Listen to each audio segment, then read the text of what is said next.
दोस्तों बहुत बहुत स्वागत है आप सभी लोगों का। अभिनंदन है और होप सो सब लोग अच्छे होंगे और मजे में होंगे। तो दोस्तों शुरुआत करते हैं आज के सेशन की। मेरा नाम है डॉक्टर ललित और मैं आपको पढ़ाता हूँ मैथमेटिक्स। और इस सेशन में हम आज के सेशन में आपसे बात करेंगे। पेडागोगी बहुत ज़्यादा एग्जामिनेशन में पूछी जा रही है, तो पेडागोगी के लिए इंपॉर्टेंट सेशन है। ध्यान से समझ के करेंगे क्वेश्चंस को। और जो प्रीवियस सेशन में क्वेश्चन किए तो उसके आगे हम लेकर चलेंगे। तो बहुत बहुत स्वागत है आप सभी लोगों का। अगर आपने अभी तक हमारे चैनल को सब्सक्राइब नहीं किया है तो जल्दी से पहले इसको सब्सक्राइब कर लो। वीडियो को लाइक करके शेयर करना बिल्कुल मत भूलो। वीडियो कैसी लगी कमेंट करके जरूर बताएं। तो शुरू करते हैं आज का पहला सवाल। कक्षा 2, क्योंकि मैंने शायद 22 क्वेश्चन करा दिए थे, वहीं से लूंगा। कक्षा 2 का शिक्षक हल कराने के लिए छात्रों को व्यवकलन पर निम्नलिखित शाब्दिक समस्याएं देता है। विक्की के पास 10 टॉफियां हैं, वह अपनी बहन को 5 टॉफियां देता है। विक्की के पास अब कितनी टॉफियां हैं? इस प्रकार की समस्याएं निम्नलिखित में से किस मॉडल या श्रेणी से संबंधित है, ये आपको बताना है। विस्तारण, पृथक्करण, दोहराव वाला योग या संयुक्तिकरण। तो देखिए, आपको बता दूं सवाल में क्या मतलब है, हालांकि आप आंसर दे सकते हैं। ये है हमारा विक्की और ये है हमारा उसकी बहन। ठीक है।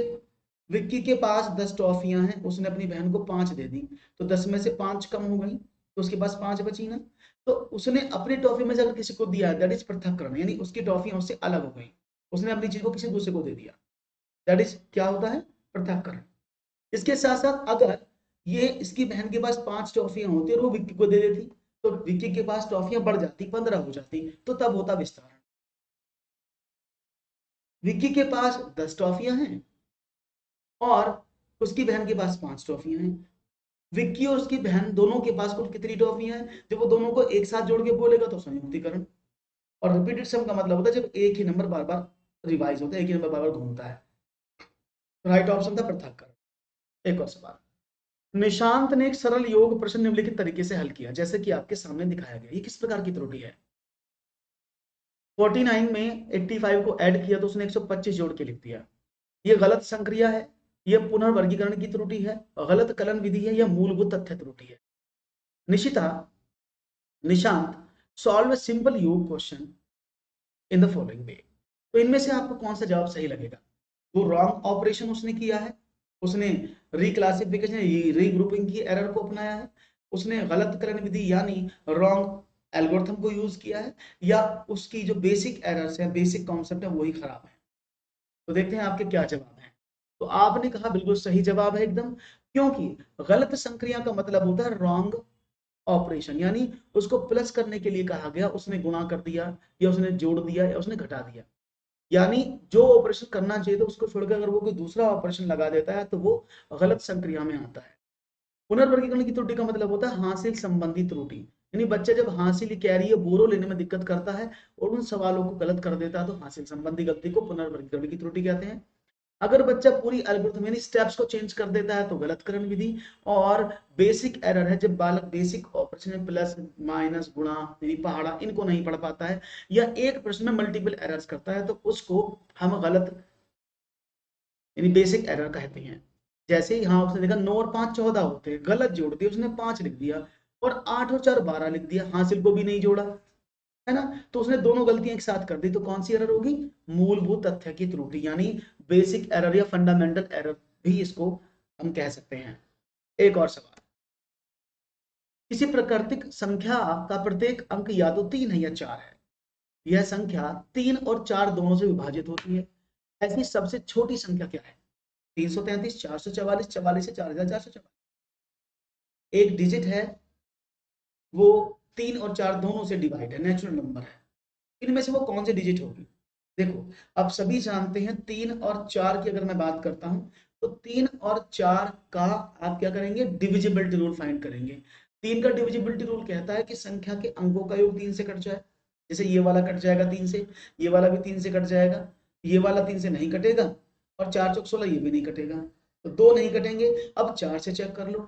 4 का डिविजिबिलिटी रूल क्या कहता है? संख्या के अंतिम 2 अंक 4 से कटने चाहिए। अब 33 तो 4 से नहीं कटता और 44 4 से कट जाता है, यानी option number B is the correct answer.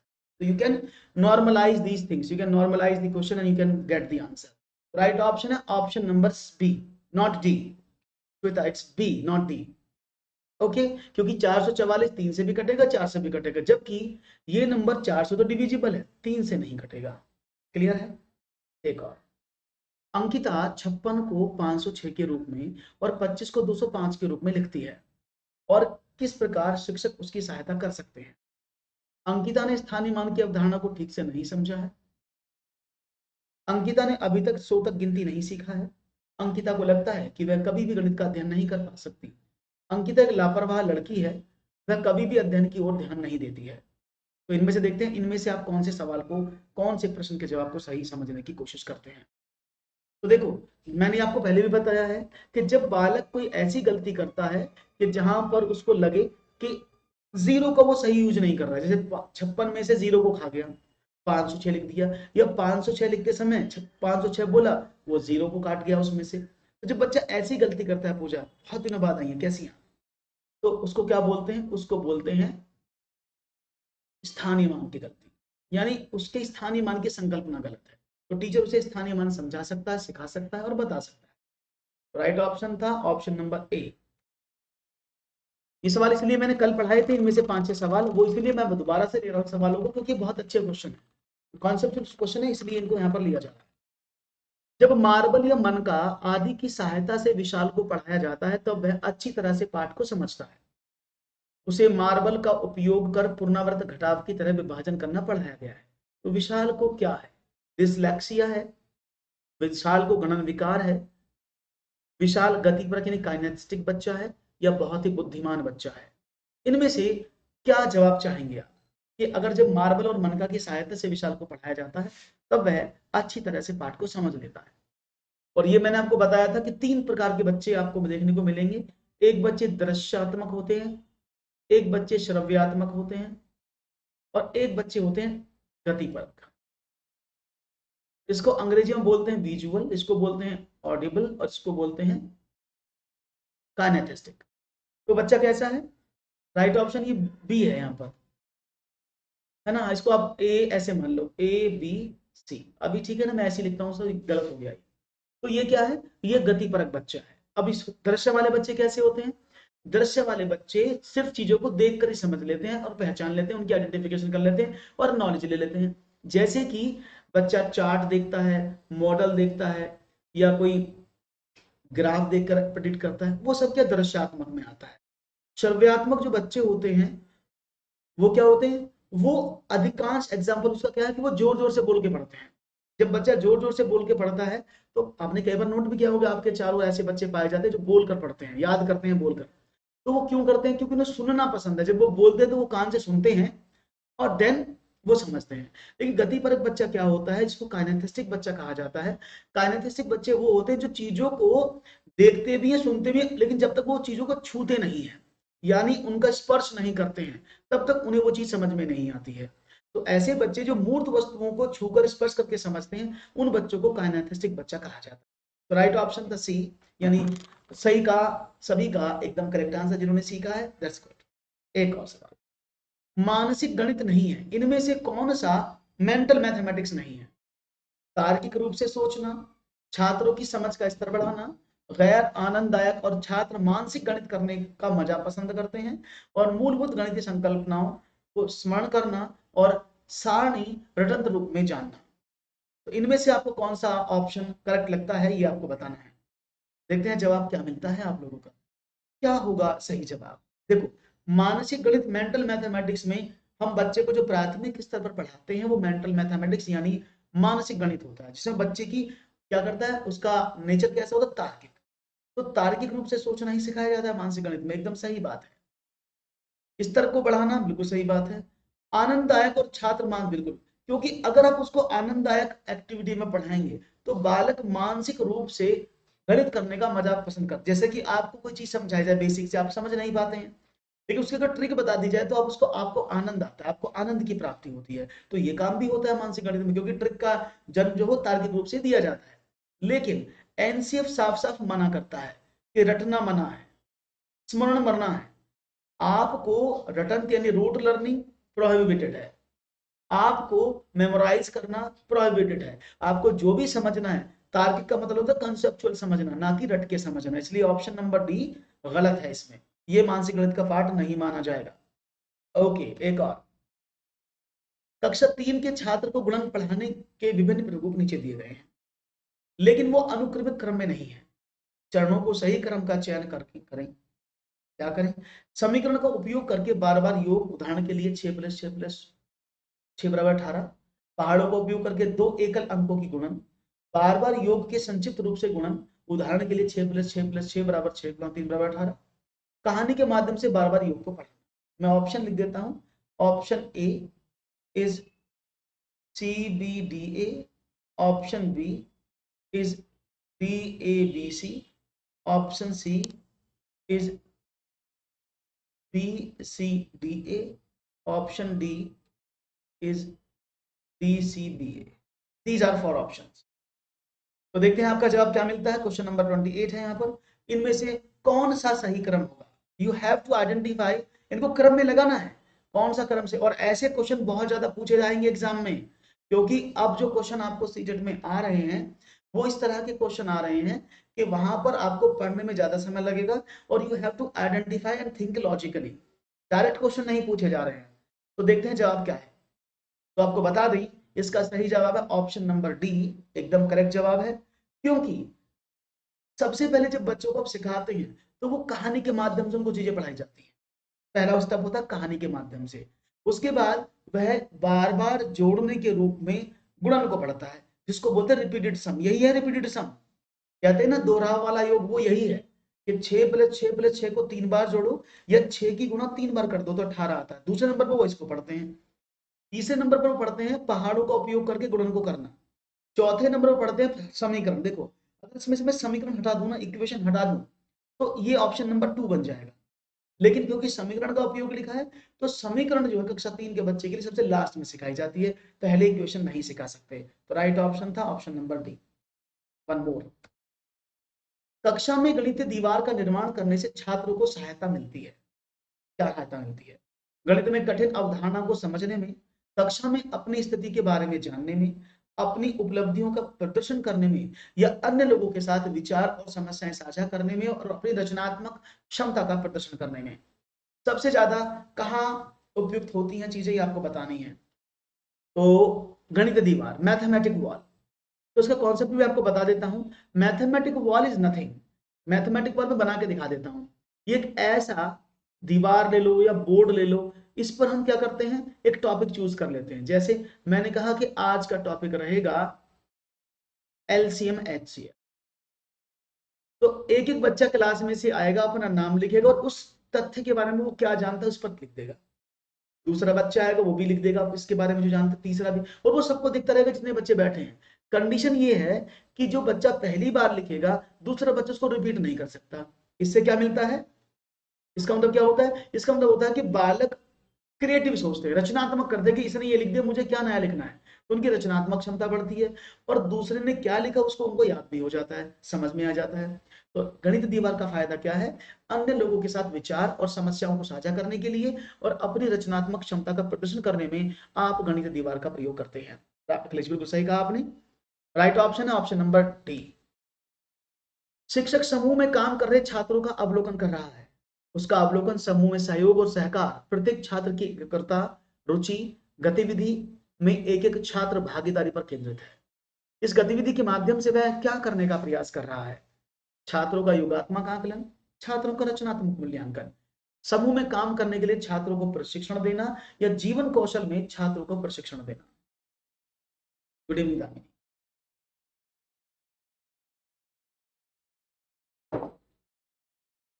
देखते हैं जवाब क्या मिलता है। देखो, क्योंकि वो अवलोकन कर रहा है बच्चों को, समूह में वो काम कर रहे हैं, उनका ऑब्जर्वेशन कर रहा है। तो समूह में काम कर रहे बच्चों को वो ऑब्जर्व कर रहा है, तो उनको प्रशिक्षण नहीं दे सकता, ये ट्रेनिंग का पार्ट नहीं है, तो प्रशिक्षण तो होगा नहीं। क्योंकि समूह में काम कर रहे बच्चों का अवलोकन कर रहा है, तो योगात्मक आकलन बिल्कुल नहीं हो, क्योंकि अवलोकन करना योगात्मक आकलन का पार्ट नहीं है। क्योंकि जो ऐसे बोलते हैं इसको शॉर्ट में, ऐसे समेटिव एग्जामिनेशन और FA फॉर्मेटिव एग्जामिनेशन, तो जो ऐसे होते हैं वो सत्र के अंत में कराए जाते हैं, तो वो अवलोकन उसका पार्ट नहीं होता। जबकि रचनात्मक आकलन ड्यूरिंग दी सेशन कराया जाता है, जब सेशन आप पढ़ाते हैं, जब सेशन चलता है, उसमें जो काम किया जाता है वो क्या होता है, वो फॉर्मेटिव असेसमेंट होता है। तो राइट ऑप्शन क्या है? Option number B, formative assessment इसका सही जवाब होना चाहिए। बहुत बढ़िया, बी ऑप्शन मिला है मुझे। Question number 31। निम्नलिखित में से कौन सा एक गणित में समस्या हल करने की रणनीति नहीं है? Which one of the following is not a problem solving strategy in mathematics? ऋण अधिगम, परीक्षण और त्रुटि, रेखांकन या पीछे से हल करना। इनमें से कौन सा गणित में समस्या हल करने की रणनीति नहीं माना जाता है?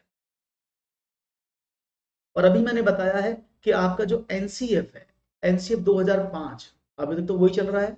जो एनसीएफ है उसके अकॉर्डिंग रटंत अधिगम रटना मना है, रट के नहीं पढ़ना है, नहीं समझना है। आपको कैसे समझना है? आपको कंसेप्चुअली समझना है, कॉन्सेप्ट बेस स्टडी करना है। परीक्षण और त्रुटि तो पार्ट होते हैं कि कैसे पेपर दिए। रेखांकन मींस अंडरलाइन करना। अब ये पीछे से हल करना क्या है? Solving backward. ये क्या होता है? ये इस तरह के प्रश्नों में यूज होते हैं, जैसे मैं लिखूं ना 1 + 1/1 + 1/2 ऐसे, प्लस 1/3 ऐसे, तो हम इनको बैक से सॉल्व करने शुरू कर देते हैं। तो जब इस तरह के सवाल मिलते हैं इनको बैक हैंड से सॉल्व किया जाता है, वो भी गणित का पार्ट है, स्ट्रेटजी है।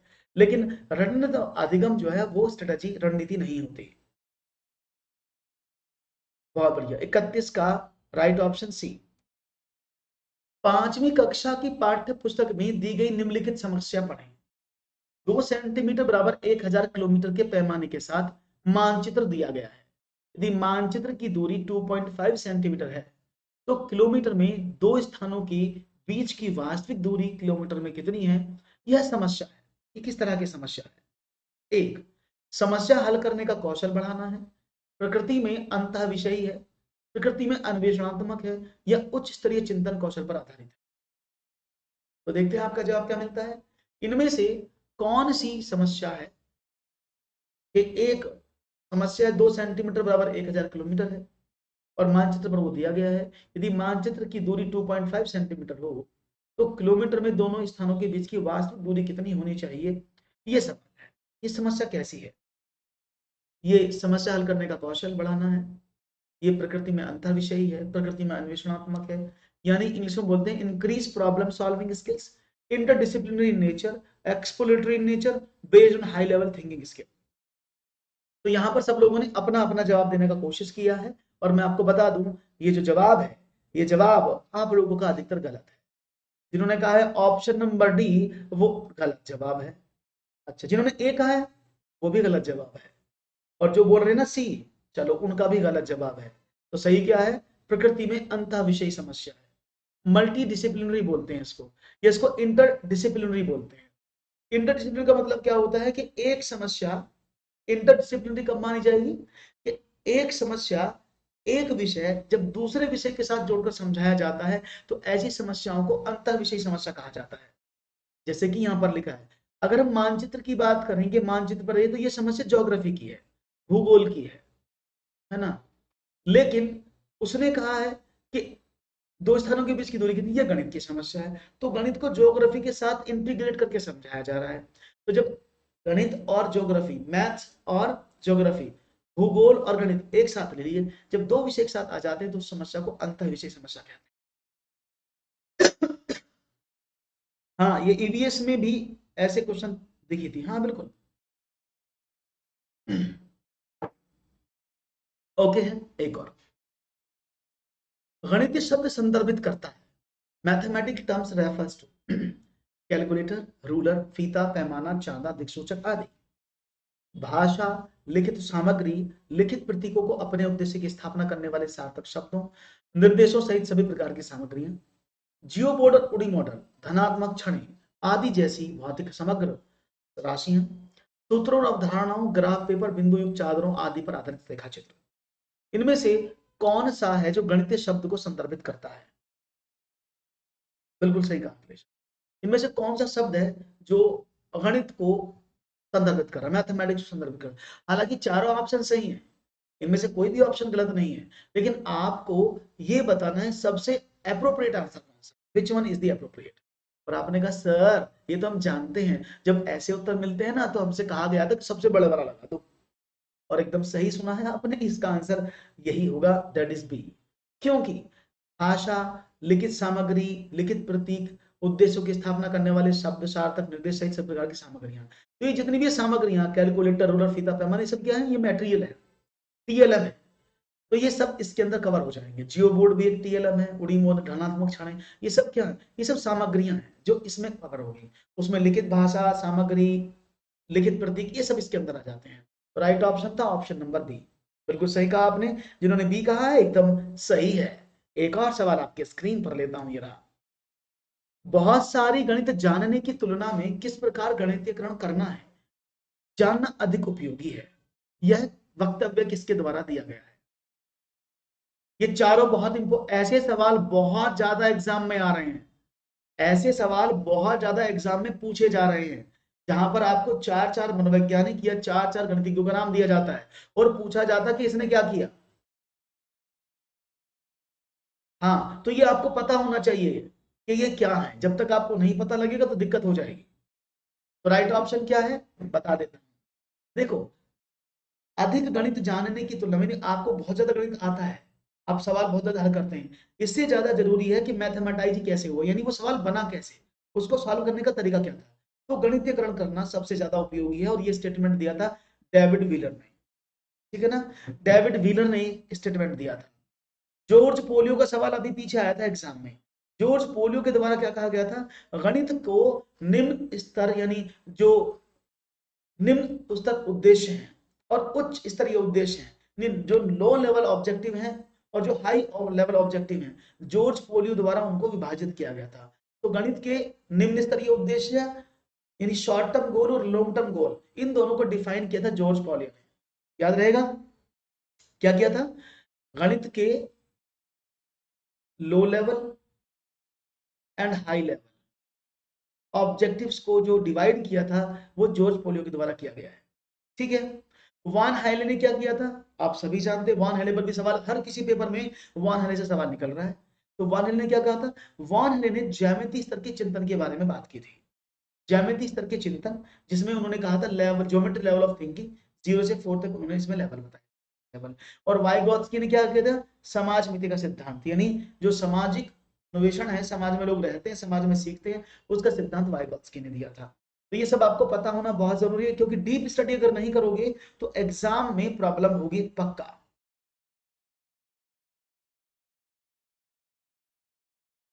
हाँ बिल्कुल, बहुत सारे वीडियो बने हुए हैं, एक नहीं बहुत सारे प्रियंका, बहुत सारे बने हुए हैं।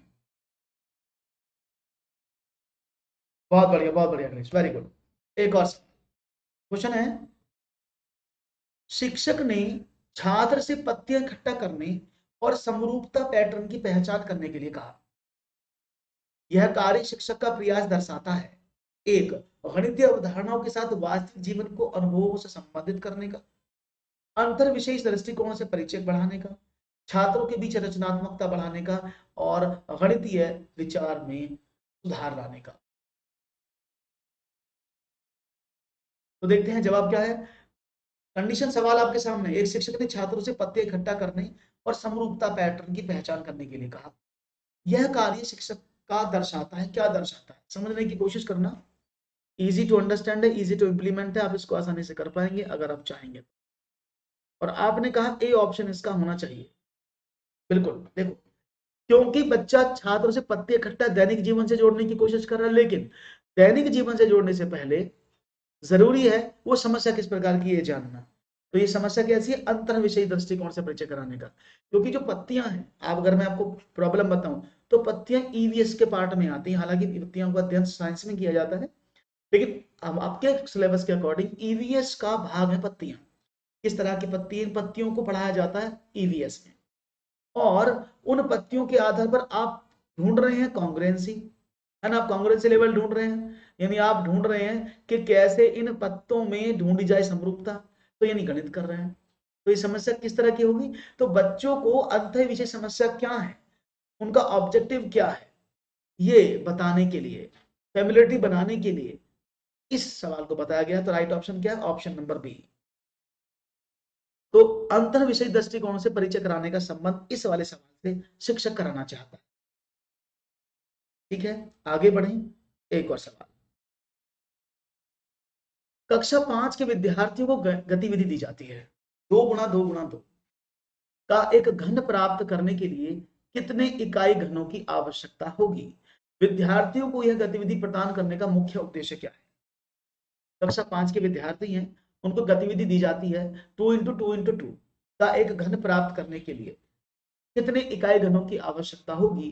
तो विद्यार्थियों को यह गतिविधि प्रदान करने का ऑब्जेक्टिव क्या है? एक, गणित में विद्यार्थियों की रुचि पैदा करना, विभिन्न आकारों को घनों की रचना करना, एक बड़े घन में सही सही आने वाले इकाई घनों की कुल संख्या का अनुमान लगाना, या गणितीय शब्दावली का विकास। इनमें से देखते हैं कौन सा होगा सही जवाब। Let's see what will be your answer. Comment section रुकना नहीं चाहिए, तेजी से बढ़ते रहो। और यहाँ पर जवाब मिल रहा है ओके, ऑप्शन नंबर बी सबसे ज्यादा दिया जाएगा, विभिन्न आकारों के घनों की रचना करना। ऐसा मुझे विश्वास है आपके ऊपर। लेकिन आपको बता दें कि जवाब जो लोग आप बी देने की कोशिश कर रहे हैं तो मत दीजिए, यह गलत जवाब है। It's not the right answer. देखो आकार कैसे हो गया, दो ही तो आकार दिए हैं, 2 × 2 × 2 का घन प्राप्त करना है, यानी आपको एक ऐसा घन प्राप्त करना है जो ये है, जिसमें लंबाई चौड़ाई ऊंचाई दो दो है। उसने बोला इसमें कितने इकाई घनों की आवश्यकता होगी, तो यानी इसका वॉल्यूम, अगर इकाई की बात करेंगे इसका वॉल्यूम, तो कितने घन आएंगे, तो आप कहेंगे सर इसमें 8 घन आ जाएंगे। तो यानी बड़े घन में सही सही सही सही आने वाले इकाई घनों की संख्या का अनुमान लगाना एकदम सही जवाब है, कि उसमें एक उस बड़े वाले घन में कितने छोटे वाले घन आ सकते हैं। क्लियर है? तो राइट ऑप्शन है ऑप्शन नंबर सी, ए नहीं है, इट्स सी, दैट इज ज्यामिति का सवाल है। और इसका उद्देश्य है कि बालक ये जान पाए कि इस बड़ी आकृति में कितनी छोटी आकृति आ सकती है। तो राइट ऑप्शन सी है, इसी को समझने की कोशिश करें। और एक और सवाल आपके स्क्रीन पर मैं लेता हूं और देखता हूं वन मोर क्वेश्चन। कोण विद्यार्थियों के लिए कठिन ज्यामितीय अवधारणाएं हो सकती है। कोणों की अवधारणाओं को समझने में विद्यार्थियों की सहायता करने के लिए निम्नलिखित विधियों का क्रम क्या होना चाहिए। देखते हैं जवाब क्या मिलता है। निम्नलिखित गतिविधियों में क्या क्रम होना चाहिए आपको बताना है, और मुझे उम्मीद है कि आप मुझे अच्छे से आंसर देने की कोशिश करेंगे। कोण विद्यार्थियों के लिए कठिन ज्यामितीय अवधारणाएं हो सकती हैं, तो अगर कोणों को आपको समझाना है तो विद्यार्थियों की सहायता कराने के लिए निम्न गतिविधियों का क्रम क्या होना चाहिए। कागज मोड़ना, जियो बोर्ड, बिंदु लगे कागज आदि के माध्यम से, न्यून एवं अधिक कोण की अवधारणा से परिचित करा करके, परिचित वस्तुओं में कोण को दर्शा करके, कोणों, सरल कोण, समकोण, न्यून कोण, अधिक कोण की तुलना करने के लिए अनौपचारिक इकाइयों का प्रयोग करके। तो राइट ऑप्शन क्या मिल रहा है? आपने कहा है ऑप्शन नंबर डी, क्योंकि ये बड़ा है जी, सबसे बड़ा यही है, तो इट में भी सही। ऐसा होता है कि सबसे बड़ा सर इसमें डी लिखा हुआ है तो यही होगा, ऐसा मान लेते, लेकिन ये सवाल सही नहीं है। ये प्रश्न जो है सही है, इसका उत्तर ये डी सही नहीं है। राइट ऑप्शन क्या होगा? That is C. क्योंकि जब भी किसी वस्तु का परिचय आप कराते हैं, किसी भी चीज का परिचय कराने के लिए आप, एनसीएफ क्या कहता है, दैनिक जीवन की चीजों का सहायता। परिचित वस्तु में कोणों को दर्शाओ, मूर्त वस्तु में बताओ इसमें क्या क्या कोण है, then you can do that particular question. Right option C. एक और सवाल देखते हैं जवाब क्या मिलता है, जल्दी से पढ़िए और दीजिएगा मुझे जवाब, देखता हूं क्या आंसर है।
माफ कीजिएगा। तो आगे बढ़ें और देखिए सवाल का मीनिंग क्या है। ओके, एक सवाल और था आपके सामने। रजत को योग का प्रश्न दिया जाता है, वह इसे इस प्रकार सॉल्व करता है, 67 + 42 45 = 22। इसका कारण क्या हो सकता है? रजत को संख्याओं के अर्थ समझ नहीं आए और इसलिए वह संख्याओं को सही सही नहीं जोड़ सकता। ऐसा लगता है कि राजत ने लापरवाही के कारण गलत प्रक्रिया को अपनाया, जोड़ के स्थान पर घटा दिया है, या रजत में बुद्धि का स्तर कम है, वह गणित नहीं सीख सकता। अभ्यास की कमी इस गलती का मुख्य कारण है, रजत को कठिन अभ्यास करना चाहिए। तो देखते हैं आपका जवाब हमें क्या होना चाहिए। Let's see and understand the task, what will be the right answer. प्रश्न आपके सामने, देखिए समझने की कोशिश करना। सबसे पहले जब इस तरह का सवाल बच्चा करता है तो सबसे पहले आपको आइडेंटिफाई करना चाहिए कि बच्चे ने क्या किया है। देखो उसको बोला 67 में 45 जोड़ो, तो 7 और 5 12, 6 और 4 10 और 11, 112 होना चाहिए था। बच्चे ने क्या काम कर दिया, बच्चे ने 67 में से 45 को जोड़ने उसने घटा दिया है शायद। देखो 7 में से 5 गया 2, 6 में तो 22, यानी उसने जोड़ने के स्थान पर घटा दिया है। इसी को बोलते हैं गलत संक्रिया, गलत संक्रिया, गलत प्रक्रिया, इसी को बोला जाता है। तो राइट ऑप्शन क्या है, ऐसा लगता है कि लापरवाही के कारण गलत प्रक्रिया को अपनाया है। क्या कर दिया, जोड़ के स्थान पर उसने उसको घटा दिया। राइट ऑप्शन क्या है, option number B is the correct answer. Clear है, क्लियर हो गया, right option option number B. आगे बढ़े जी, एक और सवाल लिया जाए, समझ में आ गया है, वेरी गुड। एक one more question for you guys. Leela को भाग का एक प्रश्न हल करने के लिए कहा गया, उसने इसे इस प्रकार हल किया। ओ माय गॉड, मैं इसको सही लिख दूं, बिगड़ गया भैया। तो 60 में 6 का भाग किया, 6 कम 6 और 0, तो उत्तर बराबर 1। तो लीला भागफल में लिखना भूल गई, यह किस प्रकार की गलती है। दोषपूर्ण कलन, आधारभूत तथ्य की गलती, गलत प्रक्रिया, या लापरवाही। यानी उसने इस तरह से सवाल किया, यहां पर इसको ले आए नीचे, और यहां पर लीला जो है शून्य को लिखना भूल गई। भाई यहाँ शून्य होता ना ऐसे, लीला भागफल में 0 लिखना भूल गई, क्योंकि ना जाने का 0 लगाना था ना। भाई अगर जब ऐसे डिवाइड करते हो तो ना जाने का 0 लगाना पड़ता है ना, तो 10 बार जाना चाहिए था। उसने सीधा भाग कर दिया, 6 कम 6 पूरा कट गया, और ऊपर से 0 यहाँ लिख दिया। इसका उत्तर उसने 1 दे दिया, यानी उसने भागफल में 0 नहीं लगाया। तो क्या, कैसी गलती है, दोषपूर्ण कलन है, आधारभूत तथ्य की गलती है, गलत प्रक्रिया है, या लापरवाही है। तो आपने कहा देखो, आधारभूत तथ्य की गलती नहीं कह सकते, क्योंकि आधारभूत तथ्य की गलती का मतलब होता है कि उसको भाग करना नहीं आता। उसको आया, जब उसने 6 में 6 का भाग किया तो उसने एक बार दिया ना, तो भाग तो उसने सही स्टार्ट किया है, डिवाइड सही किया है। लेकिन उसने क्या काम किया, प्रोसेस ये कहता है कि जब यहां पर आप अंक उतार, तो यही तो प्रोसेस है, प्रक्रिया तो यही है कि जब यहां से आप 0 उतारते इससे नहीं जाता तो आपको ना जाने का 0 लगाना पड़ता है। तो ये तो प्रोसीजर तो यही है ना भाग करने का। अगर संख्या छोटी होती है उतारने के बाद, ऊपर से नीचे लाने के बाद उसको डिवाइड करते तो वहां पर आपको 0 बढ़ाना पड़ता है। तो क्या है, तो यह है गलत प्रक्रिया, उसने गलत प्रक्रिया को अपना लिया है। That is a wrong process, क्योंकि काम सही है लेकिन उसको 0 यहां पर भी लिखना चाहिए था, इसलिए राइट ऑप्शन है। लापरवाही तो हर जगह होगी, देखिए कोई भी क्वेश्चन बच्चा सॉल्व करता है तो लापरवाही उसको हर जगह मिलेगी। जैसे लापरवाही अगर लिखा है ना, तो लापरवाही का रीजन साथ में दिया होगा तो ही लापरवाही सही। जैसे कि आपने पीछे वाले प्रश्न में देखा था कि यहाँ पर लापरवाही तो है, लेकिन लापरवाही का रीजन भी दिया गया है, क्योंकि लापरवाही तो सभी है। बच्चा हासिल नहीं लेता है, बच्चा डिवाइड गलत कर देता है, बच्चा जोड़ गलत देता है, बच्चा प्लस की जगह माइनस कर देता है, उतार कर गलत लेता है, ये सब लापरवाही के तो रीजन है। ठीक है ना, तो लापरवाही के साथ उसका रीजन, ये सभी लापरवाही है। दोषपूर्ण कलन, आधारभूत प्रक्रिया, गलत, ये सब लापरवाही के तो अंदर आता है, लेकिन उस लापरवाही को डिफाइन करना पड़ेगा आपको। एक और, एक शिक्षक चाहता है कि उसके विद्यार्थी खरीदी गई सब्जियों और फलों के बिल तैयार करें और भिन्नात्मक मात्राओं 1/2, 1/4 किलोग्राम के लिए कीमतों की गणना करें। यह करने का सबसे अच्छा तरीका क्या होगा। लिखित कार्य, सर्वे, चर्चा या भूमिका निर्वहन। यानी a teacher wants his students to buy vegetable and prepare fruit bills and calculate price of fractional quantities like 1/2 kg and 1/4 kg. The best way to do this would be written work, survey, discussion or role play, a role discharge. तो देखते हैं इसका जवाब क्या मिलता है आपकी तरफ से। उम्मीद करता हूँ जवाब अच्छा मिलेगा। और यहाँ पर प्रश्न नंबर 40 है, और ये मैंने आपको बताया हुआ भी है कि जब भी बालक क्या करता है, रे बिल बनाता है, पैसे संबंधी कोई भी कैलकुलेशन करता है, ये मैंने आपको बताया ना कि जब भी बालक पैसे या उससे जुड़े संबंधित कोई भी कार्य करने की कोशिश करता है तो उसको पैसे संबंधित जोड़ घटाव गुणा भाग करने के लिए सबसे अच्छा तरीका होता है भूमिका निर्वहन, रोल प्ले। क्योंकि बोला ना विद्यार्थी खरीदी की सब्जियों के बिल तैयार करें, तो that is role play method. Always में रिमेंबर, जब भी पैसे से संबंधित कोई भी चीज बच्चे करने की कोशिश करता है तो उसको समझाने का सबसे अच्छा तरीका आता है role play method. That is the right answer. बढ़िया, एक और सवाल। पियाजे का विश्वास था कि सामाजिक अनुदेशन में सीखना होता है। हालांकि वाइगॉत्स्की का भी यही हिसाब था। वाइगॉत्स्की साहब ने भी यही कहा था कि सामाजिक अनुदेशन में सीखता है बच्चा। और गणित का एक शिक्षक पियाजे के सिद्धांत में विश्वास करते हुए एक विभेदित अनुदेशन का प्रयोग करेगा, चॉक टॉक पद्धति का प्रयोग करेगा, कक्षों में बहुत सारे हस्त परिचालकों का प्रयोगशाला गतिविधि का प्रयोग करेगा, ये सामूहिक परियोजनाएं सामूहिक परिचर्चा का प्रयोग करेगा। क्वेश्चन नंबर 41 पियाजे का इसलिए दिया गया है जिससे कि आप थोड़े से कंफ्यूज हो जाएं, क्योंकि वाइगॉत्स्की सब जानते हैं कि वाइगॉत्स्की ने सामाजिक अनुदेशन से सिद्धांत दिया है, लेकिन पियाजे ने भी उसमें विश्वास दिखाया था, तभी तो उन्होंने सारी अवस्थाओं को बताया था कि भाई कौन कौन सी अवस्थाएं कॉग्निटिव डोमेन की। उन्होंने भी कहा था बच्चा क्लास में रहकर सीखता है, तो इसलिए उनका विश्वास था, वाइगॉत्स्की में उसका विश्वास था। तो इनमें से राइट ऑप्शन क्या है? अगर मैं वाइगॉत्स्की लिख दूंगा तो आप एक बार में समझ जाएंगे सवाल का जवाब क्या है, क्योंकि वाइगॉत्स्की ने कहा था कि सामाजिक अनुदेशन से सीखना होता है और बच्चा सामूहिक परियोजना और यानी कलेक्टिव डिस्कशन मेथड और प्रोजेक्ट मेथड में काम करने की, ग्रुप मेथड में, ग्रुप प्रोजेक्ट मेथड में काम करके बहुत कुछ सीखता है। तो सही जवाब एकदम सही कहा आपने, ऑप्शन नंबर 4 एकदम सही जवाब है आपका। One more. एक दिए हुए आयत और समांतर चतुर्भुज का क्षेत्रफल समान है, परंतु कक्षा 4 के अनेक विद्यार्थियों ने उत्तर दिया कि समांतर चतुर्भुज का क्षेत्रफल अधिक है। शिक्षा विद्यार्थियों को यह समझाने में किस प्रकार सहायता कर सकता है कि दोनों के क्षेत्रफल समान है? देखते हैं जवाब क्या मिलता है। The area of a given rectangle and a parallelogram is the same, but many students of class 4 replied that the area of parallelogram is greater than. How can the teacher help the students to understand that both have the same areas? That is कागज मोड़ने के प्रयोग से, folding paper method, पैमाने के प्रयोग से using scale, जियो board के प्रयोग से यूजिंग जियो बोर्ड और यूजिंग ग्राफ पेपर। सब जानते हैं इस बात को, तो समझो।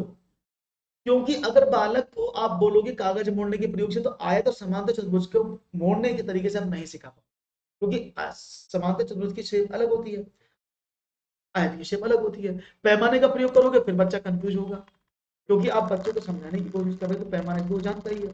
तो क्या करेंगे, हम बच्चे को एक रियल लाइफ प्रैक्टिकल देंगे, वो भी ग्राफ पेपर पर, कैसे ऐसे।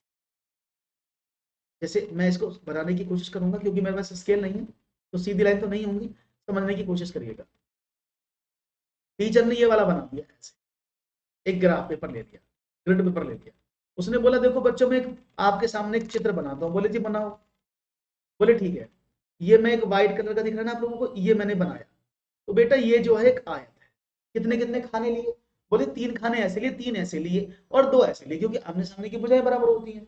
तो आपने कहा ओके बेटा मैं एक काम और कर लेता हूँ, अब बताना मुझे, मैं अभी भी 3 खाने को चूज कर रहा हूँ, ऐसे 3 खाने यहाँ से लिए और 3 खाने यहाँ से लिए। बोले ठीक है जी, बस मैंने यहाँ से मिला दिया 3 खानों की लंबाई। बोले हाँ जी। अब कितने वर्गों को कवर किया? बोले जी 1 2 3 4, आधा आधा आधा आधा 6 हो गए जी। तो 6 ही आयत में और 6 ही समांतर चतुर्भुज में है। तो इस ग्राफ पेपर की हेल्प से आप इसको समझा सकते हैं। क्लियर है? तो राइट ऑप्शन क्या है? हाँ, जियो बोर्ड में 2D आकृतियां होती हैं, बिल्कुल अंकिता। तो राइट ऑप्शन क्या है? ग्राफ पेपर के प्रयोग से, या फिर इसको ग्राफ पेपर, आलेख पेपर, इसको ग्रिड पेपर भी बोल देते हैं, ग्रिड पेपर भी सेम है। ओके, एक और सवाल। निम्नलिखित कथनों में से कौन सा कथन सही है? इनमें से, ये सवाल बहुत ज्यादा एग्जाम में आ रहे हैं भाई, इस तरह के प्रश्न बहुत एग्जाम में पूछे जा रहे हैं, इंपॉर्टेंट क्वेश्चन है इस तरह के, क्योंकि वो 4 ऑप्शन में चारों ही चेक करने पड़ते हैं आपको। क्वेश्चन क्या है? 3 विषम संख्याओं का गुणनफल एक सम संख्या है। एक सम संख्या और एक विषम संख्या का अंतर एक सम संख्या हो सकती है। दो विषम संख्या और एक सम संख्या का योगफल एक सम संख्या है, या 3 विषम संख्याओं का योगफल एक सम संख्या है। इनमें से कौन सा सवाल आपको लगता है सही है? Which of the following statement is correct? The product of 3 odd numbers is an even number. Difference of an even number and an odd number can be an even number. The sum of 2 odd numbers and an even number is an even number. The sum of the three odd numbers is an even number. तो देखते हैं 1 2 3 4 का जवाब क्या मिलता है आपकी तरफ से. Let's understand the task. तो यहां पर क्या मिला, ए बी सी और डी. तो लेट्स सी 43 डी. देखो तीन विषम संख्याओं को मैंने कहा ओके तीन विषम संख्या लेता हूं मैं, 3 5 और 7. तो कितना होगा, आपने कहा 105. ऑड आ रहा है ये, तो वो क्या रहा इवन, तो ये तो गलत हो गया. दो सम संख्या और एक विषम संख्या का अंतर एक सम संख्या हो सकती है. दो संख्याओं सम संख्याओं का योग और एक विषम संख्या का अंतर. तो कैसे कर लोगे भी, आपने कहा 4 + 6 - 3, दोनों इवन थे. 6 और 4 10 में से 3 गए 7, तो ये भी ऑड नंबर आता है, ये भी गलत लिखा है. दो विषम संख्या और एक सम संख्या का योगफल एक सम संख्या. दो विषम संख्या क्या होगी, मैंने कहा 3 + 5, उनमें एक इवन नंबर और जोड़ दो. आपने कहा ओके 4 जोड़ देते हैं, तो कितना हो 12. ये एक इवन नंबर, ये बात सही लिखी है. और तीन विषम संख्या का योगफल कभी भी इवन नहीं होगा. अब देखो 3 + 5 + 7, मैंने 3 नंबर लिए, तो 7 5 12 और 3 15, तो ये ऑड नंबर होगा. तो क्या कॉन्सेप्ट है कि दो विषम संख्याओं का योग हमेशा सम संख्या होता है. दो सम संख्याओं का होगा, यानी इवन नंबर अगर ऑड, इवन क्वांटिटी में ऑड नंबर, तो हमेशा इवन नंबर रहेंगे. राइट ऑप्शन था ऑप्शन नंबर सी. तो इन सवालों को अच्छे से समझते रहिएगा जी, क्योंकि ये सवाल आपको सफलता दिलाने के लिए काफी है. एक और सवाल, निम्नलिखित में से कौन सा मुक्त अंत वाला प्रश्न है. ये ओपन एंडेड और क्लोज एंडेड पर भी सवाल हो जाए, क्योंकि ओपन एंडेड और क्लोज एंडेड भी बहुत इंपॉर्टेंट हैं परीक्षाओं के लिए. तो इनमें से कौन सा मुक्त अंत वाला प्रश्न, यानी ओपन एंडेड इसको बोलते हैं. फ्री एंडेड भी बोल देते हैं, ओपन एंडेड भी बोल देते हैं, खुला अंत भी बोल देते हैं, मुक्तोत्तर भी बोल देते हैं. इनके बहुत सारे नाम हैं. 2/7 से 7 ज्यादा क्या है. 25 71 19 9 8 17 85 को आरोही क्रम में लिखिए. कौन सा बड़ा है, 2/7 या 3/7. 2.7 से बड़ी कोई चार संख्याएं लिखो. तो देखो पहले आप ये समझ लो कि ओपन एंडेड और क्लोज एंडेड का मीनिंग क्या है. देखो जब ओपन एंडेड की बात करते हैं, यानी खुलांत मुक्तंत, इसका मीनिंग क्या होता है. इसका मीनिंग होता है कि उस सवाल के एक से अधिक उत्तर हो सकते, एक से अधिक आंसर, और वो सारे आंसर सही होंगे, करेक्ट होंगे. एक से अधिक उत्तर होंगे, वो सारे सही होंगे. जबकि जो क्लोज एंडेड होता है, उसका मतलब क्या होता है, उसका एक फाइनल आंसर होता है, सिर्फ एक आंसर. जैसे मैंने कहा 8 में क्या जोड़ूं कि वो 17 हो जाए, तो आप क्या करेंगे, आपने कहा 9, 9 के अलावा कोई आंसर नहीं हो सकता. अब देखो 2/7 से 7 ज्यादा क्या है, तो इन 2/7 से 7 ज्यादा क्या है. तो अगर मैं 7 में से 2/7 घटा दूं, तो आप आराम से दोगे 47/2, फिक्स्ड आंसर है. इनको अब आरोही क्रम में लगाओगे तो एक ही नंबर बनेगा, एक ही क्रम होगा, एक ही आंसर होगा. 2/7 और 3/7 में कौन सा बड़ा, आप कहेंगे 3/7 है ना, ये बड़ा है. लेकिन 2.7 से कोई चार संख्या लिखो जो बड़ी हो, तो बच्चा क्या लिख सकता है, 2.8 2.9 और 3 और 3.1. बच्चा लिख देगा जी 4 5 6 7. तो इसके बहुत सारे उत्तर हो सकते हैं ना. तो ऐसी संख्याएं जिनके बहुत सारे उत्तर हो और सारे ही सही हो, उन संख्याओं को ही आप ओपन एंडेड यानी मुक्त अंत वाले प्रश्न कहते हैं. क्लियर है भैया, समझ में आ गई बात.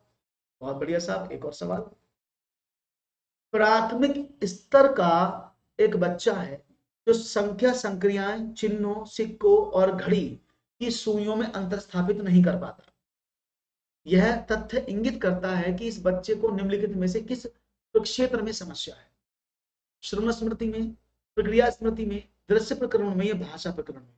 एक child of primary grade is unable to distinguish between number operations symbols, coin and clock needles.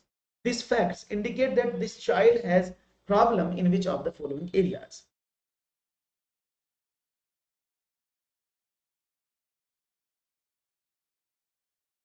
हाँ अपने मन से लिखते हैं, बिल्कुल सही बात है.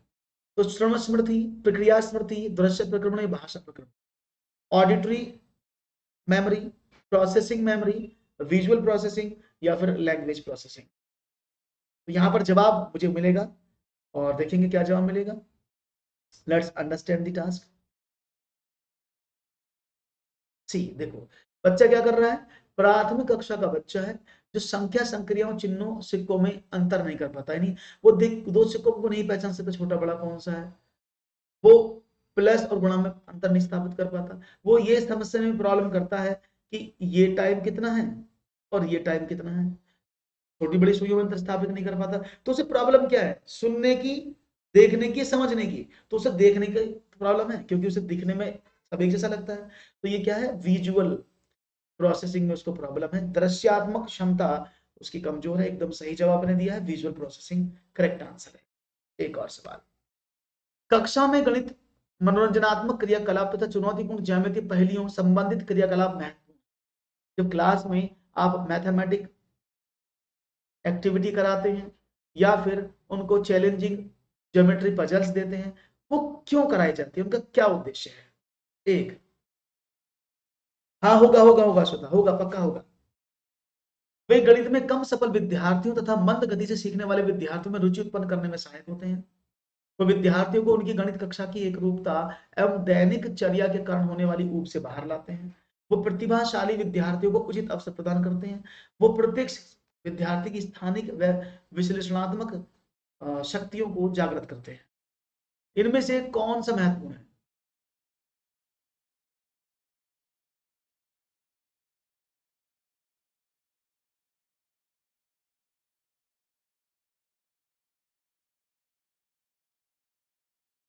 समझते हैं तो सही बताना है कौन सा है।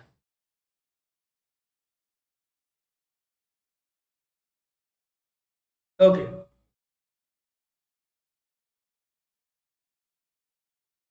एक मिनट में, ये यहां लिखा है आगे, मैं लिख देता हूं पूरा स्टेटमेंट। योग्यता के संवर्धन में सहायक होते हैं।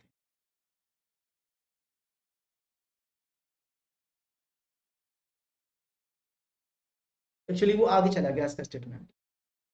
तो देखते हैं आपका जवाब क्या मिलता है, कौन सा महत्वपूर्ण है। सब लोग कह रहे हैं ए बी सी डी, सब लोगों के अपने अपने जवाब में मैं पूरा लिख दिया, ऐसे नहीं कि यही सही होगा, मैंने पूरा लिख दिया है। देखो समझ, पहला सवाल, पहला ऑप्शन क्या है, वे कम सफल विद्यार्थियों को, तो याद रखिएगा ज्यामितीय पहेलियां और ज्यामितीय खेल या मनोरंजनात्मक पहेलियां गणितीय खेल, एनसीएफ के अकॉर्डिंग इनका सिर्फ एक उद्देश्य है कि बालक के अंदर रुचि उत्पन्न करना, उनका इंटरेस्ट क्रिएट करना, उनको दिलचस्प बनाना।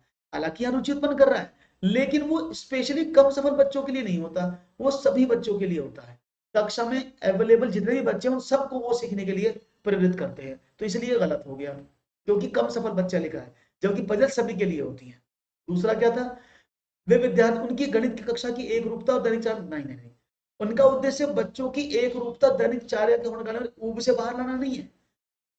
उसके लिए तो मास्टर की टीचिंग मेथड्स और टीचिंग स्ट्रेटेजी काम करती है, ठीक है ना। तो ये गलत है जिन्होंने दिया है, तो ये ऊब से बाहर लाने का इनका उद्देश्य नहीं है, इनका उद्देश्य बच्चे की रुचि पैदा करना है। प्रतिभाशाली, देखो ये प्रतिभाशाली विद्यार्थियों को उचित अवसर प्रदान करने के, ना ना ना ना, क्योंकि पजल्स और गेम ऐसा जरूरी नहीं है कि जो बच्चा पढ़ने में बहुत अच्छा है वही अच्छा गेम खेलता है, ये जो पढ़ने में बिल्कुल बेकार है वो गेम नहीं खेल सकता। तो ये गलत स्टेटमेंट है।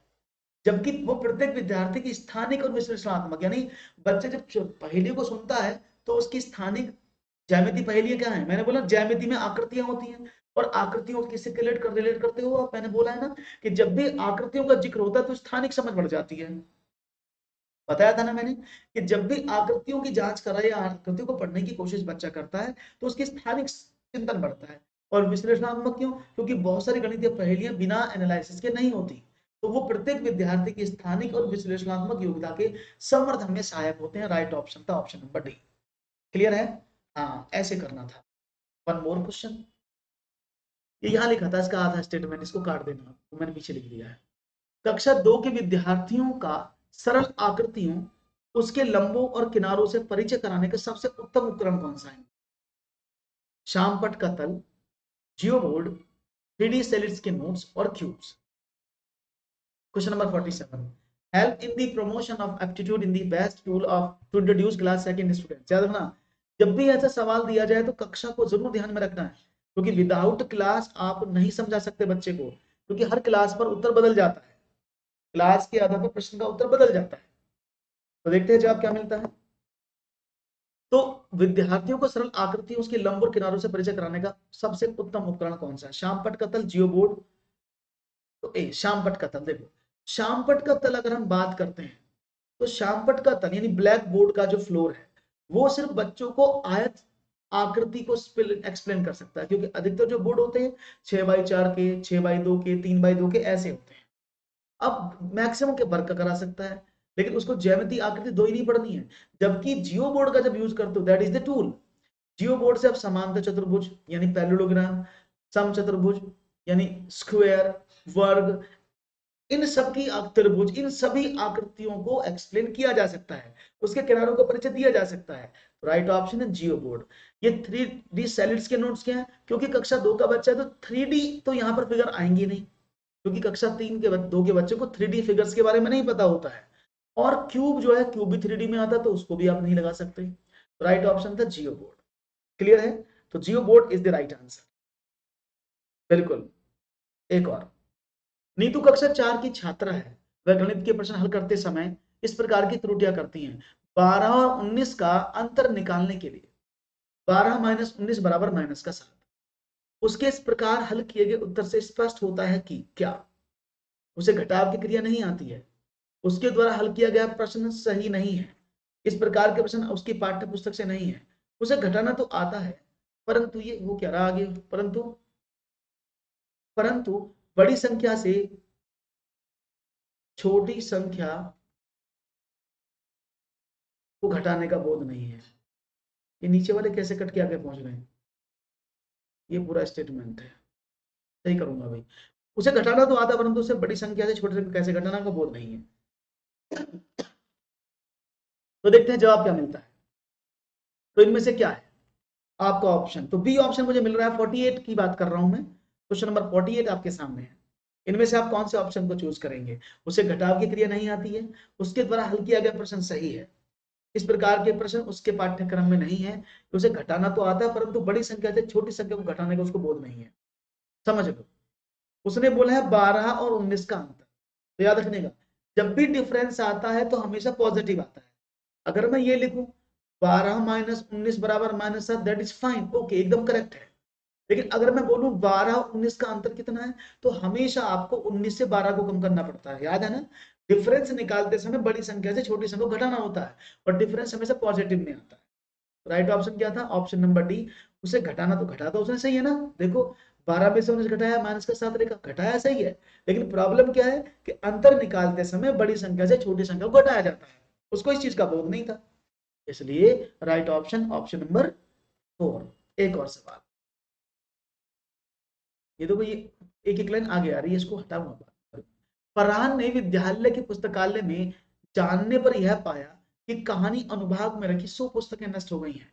20 पुस्तकों का किसी को पता नहीं है, 219 पुस्तकें अलमारी में रखी हैं, 132 पुस्तकों को बच्चों को पढ़ने के लिए दिया गया है। पुस्तकालय में कुल कितनी कहानी की पुस्तकें थी? शिक्षक इस प्रकार प्रश्न द्वारा निम्नलिखित में से किस मूल्य को बढ़ा रहा है? अन्य की सहायता करना, अन्य के साथ पुस्तकों की साझेदारी करना, पुस्तकों की अच्छी से देखभाल करना, यह सहयोग की संवेदनशीलता यानी सेंसिटिव ऑफ कोऑपरेशन।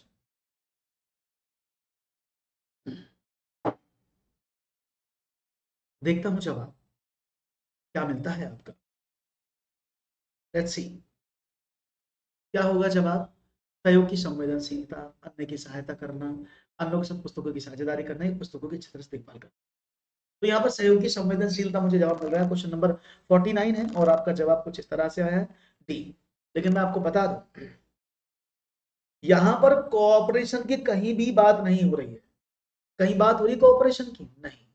अगर मैं आपसे बोलूं, मैं आपके रूम में आऊं और मैं बोलूं मैं तुम्हें 50 बुक दे के गया था, 100 बुक कंडम हुई पड़ी, खराब पड़ी, दीमक लग गई, 20 पुस्तकों को पता नहीं किसको तुमने दे दी है, यहाँ कुछ अलमारी में पड़ी है, इससे क्या सेंस निकलता? अगर आपके पापा आपके रूम में आते हैं और आपको बोलते हैं यार ये किताब देख जो मैं लाके दी थी, तो इससे क्या होता है? इससे क्या निष्कर्ष निकलेगा?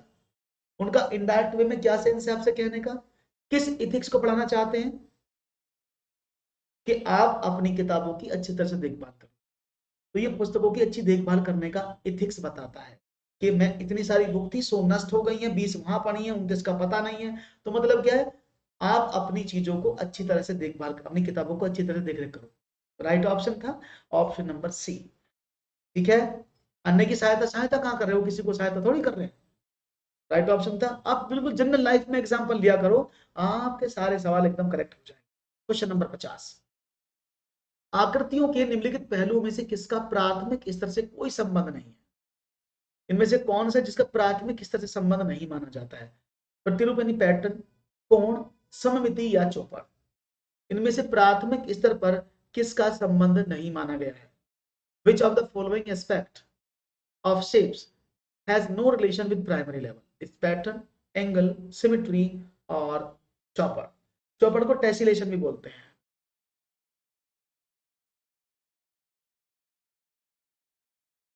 जी, तो ऑप्शन मिल रहा है बी। क्या बात है, आप तो बड़े धुआंधार खिलाड़ी हो गए। एकदम सही जवाब आपने दिया है, ऑप्शन नंबर बी करेक्ट है, क्योंकि प्राइमरी लेवल पर कोण संबंधी पहलू जो है, कोणों का कोई चैप्टर नहीं है। जबकि सममिति, सम्मिति, बच्चा बचपन से ही सम्मिति सीखता है, जो तितली को दो भाग में तोड़ता है, इन चीजों को बच्चा सीखता है। चौपड़ को बोलते हैं ऐसी आकृति, चौकोर आकृति, जिनको चौपड़ बोलते हैं, जिनको टेसिलेशन कहते हैं। टाइल्स नुमा आकृति, जिनको आप टाइल्स समझ सकते हैं, नाम अलग दे दिए जिससे कि आपको कंफ्यूजन हो जाए। और पैटर्न तो बच्चा पढ़ता ही है, प्राइमरी में पैटर्न तो सबसे ज्यादा पढ़ाया जाता है। हाँ, टाइल्स, टाइल्स जानते हो ना, टाइल्स इज चौपड़, टेसिलेशन बोलते हैं उसको। तो राइट ऑप्शन था कोण जो है वो प्राथमिक स्तर पर कोई भी प्रभाव नहीं डालता। तो ये 50 क्वेश्चन आज कंप्लीट हुए, जो मैंने आपसे प्रॉमिस किया था। इंपॉर्टेंट क्वेश्चन थे, आपने बहुत अच्छे से समझे होंगे, और मुझे उम्मीद है कि सभी क्वेश्चन आपको समझ में आए होंगे। तो अगर आपको ये सेशन अच्छा लगा है, क्लास समझ में आई है, तो विदाउट एनी डिले क्लास को भाई लाइक वाइक कर दिया करो, चैनल को सब्सक्राइब कर लो, जिससे कि आपको लगातार इस तरह के वीडियोस मैं लगातार देता रहूं और आपके साथ रूबरू होता रहूं। तो आज के लिए इतना ही। अच्छी लगी हो क्लास तो जरूर लाइक करें और चैनल को सब्सक्राइब करना बिल्कुल भी ना भूलें। मिलते हैं नेक्स्ट क्लास में, तब तक के लिए थैंक यू, धन्यवाद, बाय बाय, नमस्कार।